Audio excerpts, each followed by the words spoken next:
Hey mga tol, good day. Flex ko lang itong gamit kong portable inflator. Sobrang ganda kasi. Ayan, tingnan nyo oh. Ilalagay mo lang sa mismong kanyuto mo itong magbibigay ng hangin sa inflator. Tapos parang ikabit mo lang kasi may thread na siya.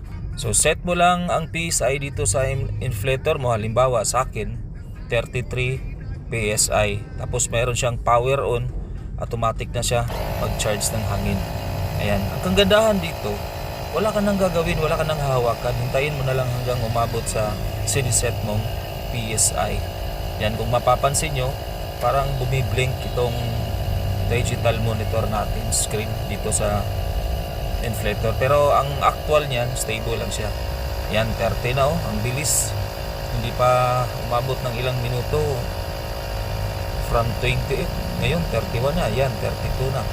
So pagdating ng siniset mong 33 PSI, automatic siya mag-off. Ayan, malapit na, hintayin na lang natin. Ayan o, 33 na. So tapos na.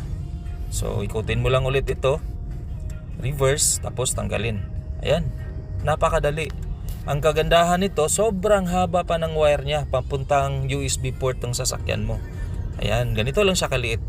Kaya ako finiflex ito dahil sobrang ganda. Xiaomi nga pala brand nito mga tol. So subukan nyo, hindi kayo magsisisi.